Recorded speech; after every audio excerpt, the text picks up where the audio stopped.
She's alive. Good morning, good morning, good morning. Let's get the page that actually set you open.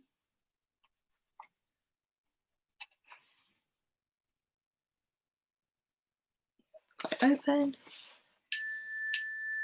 That's my friend telling me that I've gone live. Hey, good morning. How are you feeling, Lachlan? You feeling better? Just popping this into Teams. Telling me my session's ended. Yeah, I'm well aware my session's ended.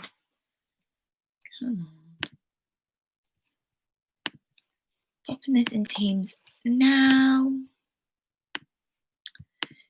If me ready for me by push the button and let me know. Oh, throwback. Kinda good. Okay. Braden. Hi, Braden.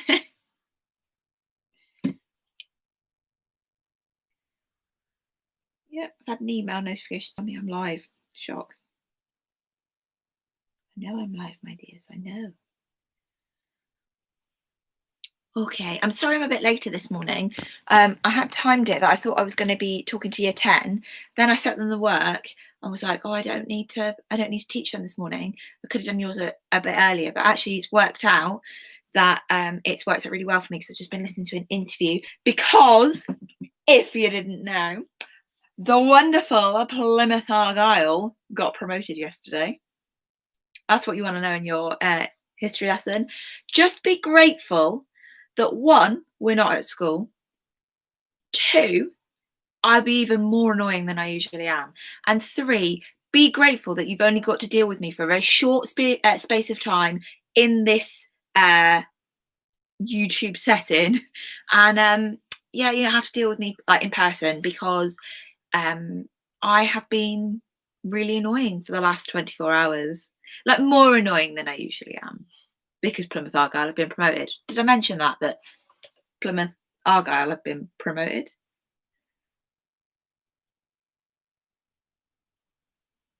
Yeah, it's fun. Don't worry. I won't be too long today, I hope. Right then, so I'm still just making my way through your Hungarian Uprising narrative accounts, catching up with all my admin and stuff. So I will get those to you by the end of the week, hopefully. We're going to move on today to the start of the Berlin Wall. Now, the Berlin itself comes up in our course 3 times. First time we've looked at with the Berlin blockade and airlift that I did for you a few weeks ago. This is the second one and probably the one that you will remember the most. And the third one is right at the end of the course. So you've kind of got Berlin at the start, middle and end. The annoying thing is with this, the example do try and trip you up.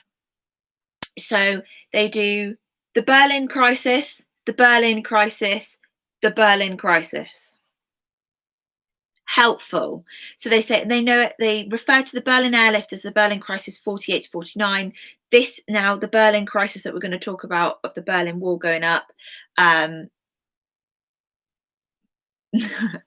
The Berlin Wall in the 1960s and then the Berlin crisis in 1989. Really helpful. So we do have a little ways that we try and help you remember it. So we're going to look at the Berlin, it's called technically now the Berlin question. Morning, Shan. Yeah, the Berlin question. I keep looking at catching my hair and I'm not embracing my curly girl, but I'm not entirely sure about it. Right. So when we looked at the Hungarian uprising, we had Stalin dying and we had Khrushchev announcing de-Stalinization. Now, de-Stalinization was, okay, a bit of a pain because it led to the Hungarian uprising. However, dead brain hemorrhage. Savage, Lachlan, savage. However, the peaceful coexistence was an idea set up by Khrushchev to try and open communications between the two superpowers to sort of simmer down the tension a little bit. Ironically, Khrushchev is at the heart of the hottest part of the Cold War, but the intention at the start is there.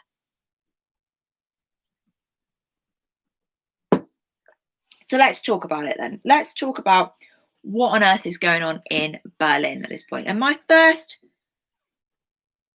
question that I put to you is, why did the relationship between America and Russia seem to be going better after Eisenhower became president?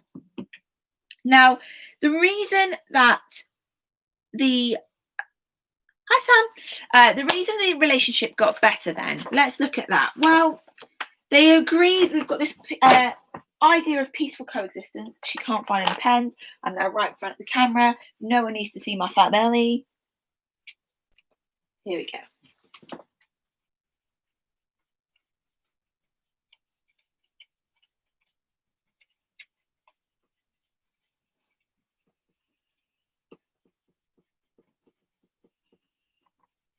And with the idea of peaceful coexistence, we've got the whole idea of, okay, more communication, talking to one another, making things, giving a fresh start almost, okay, between the two superpowers, and making things a lot more open with their communication. I'm hoping you heard that because I did a long loop around my what's its face computer on. I wish you could see my setup. You'd love it. It's currently in my suitcase. Now, the USA and USSR did meet in Geneva in 1955. So that is when Khrushchev comes to power. And they agree then to communicate more and be more open with each other. The fact that a big step was taken by America because they recognized East Germany, so FDR, I think it was called.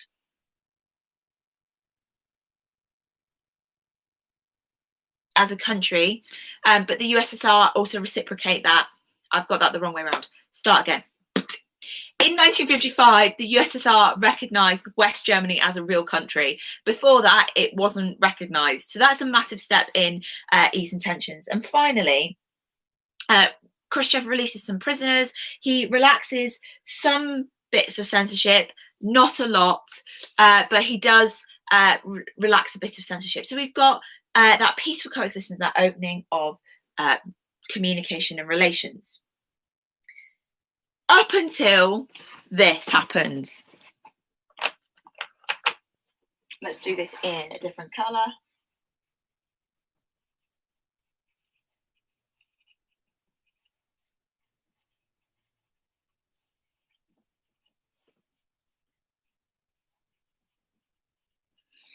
Now, slowly but steadily over the last few kind of years in the end of 1940s into the 50s, the East has been losing a lot of its skilled professionals. So your lawyers, your teachers, your doctors, your skilled craftsmen, so carpenters, joiners, electricians, those people, these skilled people that were needed to help maintain the Soviet Union side of East Germany, was slowly drifting across to West Germany and not coming back. They were literally picking up their life from East Germany and dropping it in the West. And that was known as something as the brain drain. Okay, so all the clever people that you needed to begin these rebuilding and keeping people healthy and educating and all of those things that we've taken for granted, they start to leave from East Germany to the West. Now, why did people want to leave? Okay, now I think this is pretty straightforward, but economically, the West was much more successful than the East. That's just by the nature of communism and capitalism. Communism keeps everybody equal paid. So it doesn't matter if you spent 6 years at university to train to be a doctor, you're going to be paid as exactly the same as someone that's done an apprenticeship in building. Not disregarding building at all, but in capitalism, those two people would earn different wages. In communism, they earn the same wage. Okay. Now, that then meant that people were finding that they were economically worse off in the East. And when they then would do jobs in the West, because remember, this border's pretty open at this point, people with moving towards the West would see kind of what they could have if they were living there. Okay. And the USSR had kind of taking its revenge on Germany a little bit in terms of it was draining them of resources, its economy was slowing down, and many people then actually did leave, and that is staggering because by 1961, 3 million people had left East Germany. You're going on the Soviet anthem, okay? Now, this was really embarrassing for Khrushchev, as you can imagine. He can't keep people in the country, and actually, that's then meant he looks really bad. It's now it's showing that people preferred life in capitalism than in communism.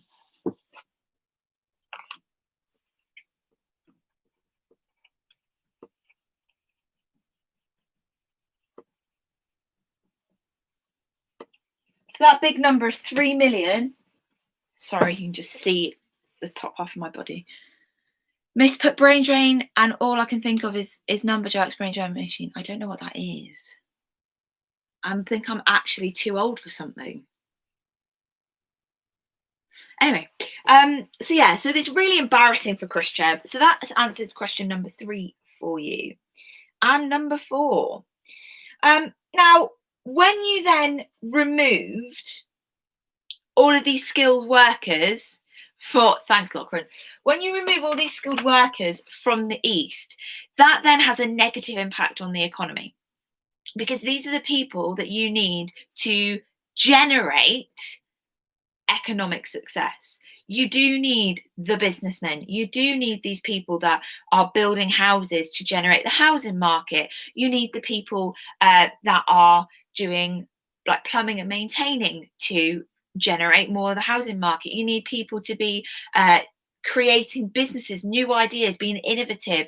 You need people to be setting up schools and educating people. You need lawyers to be fighting cases. So all of these different things inject money into the economy, and that's one of the reasons that now people are so worried about our country, because everything's had to come to a stop. And that's kind of a similar comparison. It's not a great comparison, but it is something you could compare with East Germany, is that because all these skilled people were leaving East Germany and moving to the West, it strengthens the Western economy because you've got more competition. You've then got that element of, okay, you can drive each other's prices up or drive them down. That then means that your people are spending more. If you don't have that in communism and you don't have that in a country, your economy starts to go down. Okay. And this was also known as the brain drain or the refugee crisis. Now, I have seen a question on this in your Cold War exam. It came up on the last exam that was taken and they called it the refugee crisis. Now, the refugee crisis led to what we call the Berlin Ultimatum. Let me write this down for you. Sorry, I keep changing. You see my horribleness.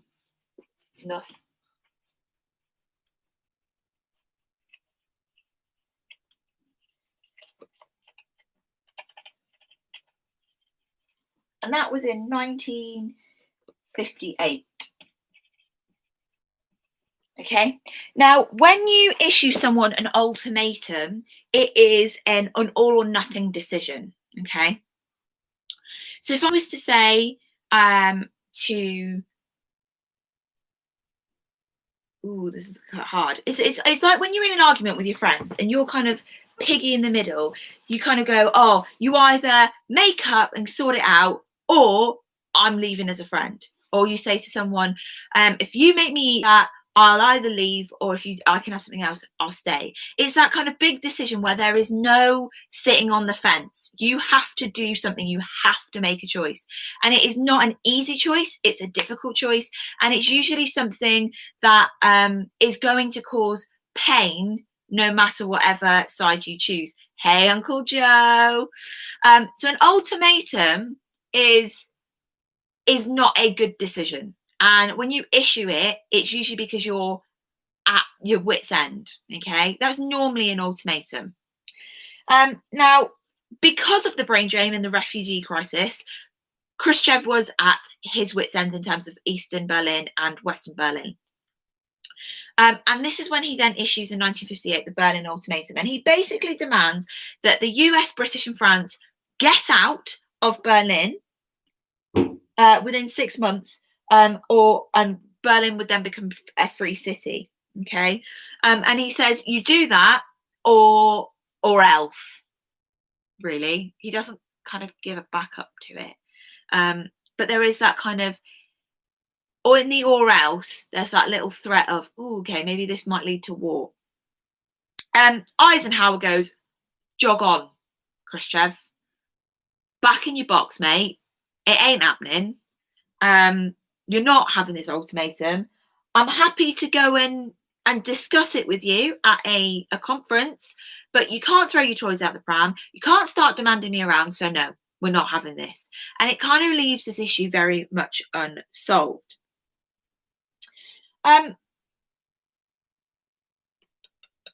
Now, the reason that the Soviets had this issue with Berlin is that obviously they could see the economic success in the West. Oh my God, my dog just decides to jump in. You just see me jump out of my skin. Fletcher, could you have announced yourself, young man? Want to say hello to your 9? He's been very clingy at the moment because my mum has gone to work. So he's with me all the time. There we go.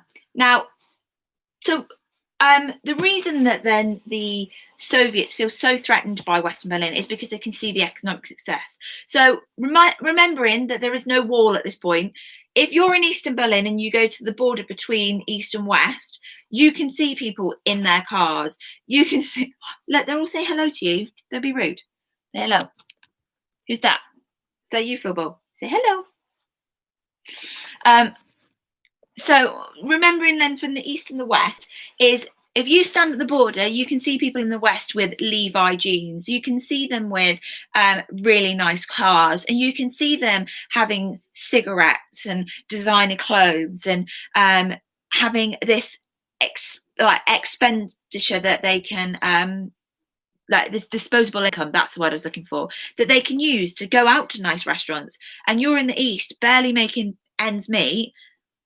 There's no wonder the Soviets felt so threatened by it. You've dribbled on my textbook, but it's okay. And the East Berlin had basically become very reliant on any trade links with West Berlin. They were dependent on that. And the USSR was really worried about how the West was using Western Berlin to influence the East and how they could then use that as a vehicle to interfere with Soviet politics. Well, after the Berlin airlift, the West saw Berlin as a symbol of democracy, how they triumphed, over communism, and to lose Berlin would have been a kind of a losing credibility and face. And most importantly, if you've got the West being this nice little capitalist utopia in the heart of a communist country, directly looking at a communist side of the city, it's major propaganda for you. Like, hey, look at my life, let's go. It's amazing. It's free propaganda without them even trying. So what happens then in 1959? Let's have a little look.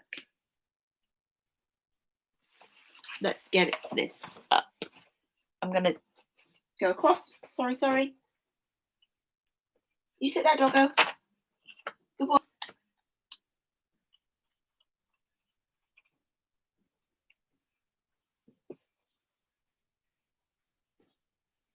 Is this the Vienna Summit? It is.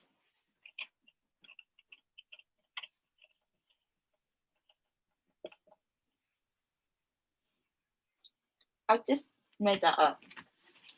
Let me just double check. Have I just made that up? There is a real distinct possibility that I just made that name up.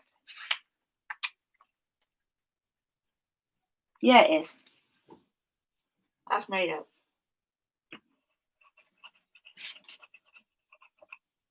Please excuse me. There is a Vienna summit, but it's not till 61.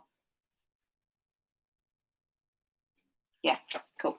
So they just meet at a summit in 1959.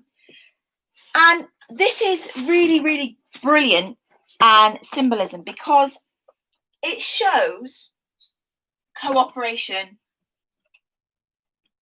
and communication. God, my writing on the board has got worse without my board from work. Now, it's really, really important because Khrushchev is the first Soviet leader to go to the USA, which is major. He is welcomed, and it symbolizes this new spirit of, like I said, of cooperation and communication. And what's really good then is that they agree, they discuss Berlin, obviously they can't not. And although Eisenhower doesn't agree to withdraw his troops, he does agree to discuss the matter much more deeply. Okay, and they agree that they're going to meet in Paris next year, and they are going to be able to discuss it further. There's no firm decisions have been made. It's basically to finalize and in finer detail all the things that they have been talking about at this 59 summit. That's me being northern. So this is the causes of the Berlin Wall. This is our beginning. The main one is this brain drain, this refugee crisis. And I've not even looked at the comments, so I don't know what's going on. And there's a real attempt to be, hello, did you need to put your head on my hand? Really? Look.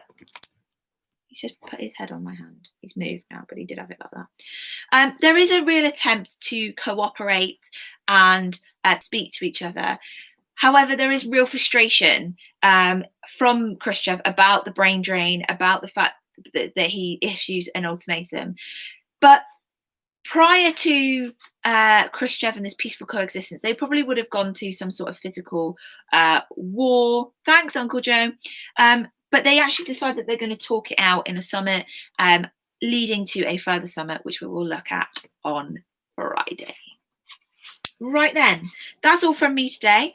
I am going to go and listen to a radio interview with Simon Hallett, the Plymouth Argyle chairman, because I don't know if I've mentioned it at all.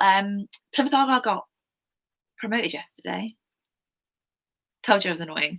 Have a good day. Stay safe. Answer those questions in as much detail as you can. Have a go at the challenges. And I'll see you bright and early on Friday. Bye.